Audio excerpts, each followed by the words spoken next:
เพื่อปฏิบัติตามคาดหมาย4บุคลุให้ปรากฏผลเป็นจริง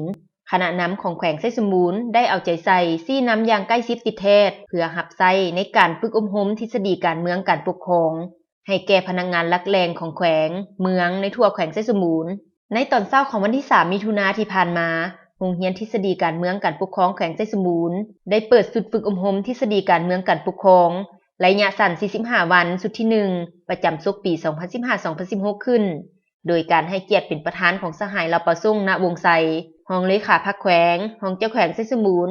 มีบรรดาพนักงานหลักแหล่งพร้อมด้วยสัมมนากรพนักงานครูอาจารย์เข้าร่วม70กว่าสหายในพิธีสหายครัวจังดาเซ็งเลขาหน่วยพรรคหัวหน้าอำนวยการโรงเรียนทฤษฎีการเมืองการปกครองแขวงไชยสมุนได้ขึ้นกล่าวจุดประสงค์ของการจัดสุดฝึกอบรมในครั้งนี้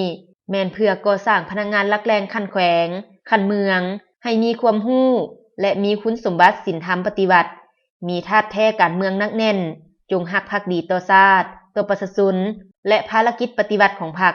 เพื่อยกสูงระดับความรู้พื้นฐานทางด้านทฤษฎีมาร์กเลนินและทฤษฎีปฏิบัติสุ่มใส่สร้างพนักงานที่จะสืบทอดอยู่บรรดาองค์การจัดตั้งพรรครัฐและองค์การจัดตั้งมหาชนขันธ์ต่างๆอยู่บรรดาองค์การจัดตั้งรัฐและองค์การจัดตั้งมหาชนยกสูงบทบาทและความสามารถนำพาคุ้มครองของรัฐและบรรดาองค์การจัดตั้งมหาชนสุ่มใส่พัฒนาบุคลากรหนุ่มน้อยของแผนกการกรมกองและบรรดาเมืองท้องถิ่นรากฐานให้มีความรู้ใหม่และยังเป็นการปลุกระดมความรู้ความสามารถของพนักงานครูอาจารย์ให้สามารถสิสอนทฤษฎีมาร์กเลนินอีกสุดฝึกอบรมครั้งนี้มีสัมมนากรเข้าร่วม50สหายที่เป็นพนักงานหลักแหล่งทั่วแขวงและเมือง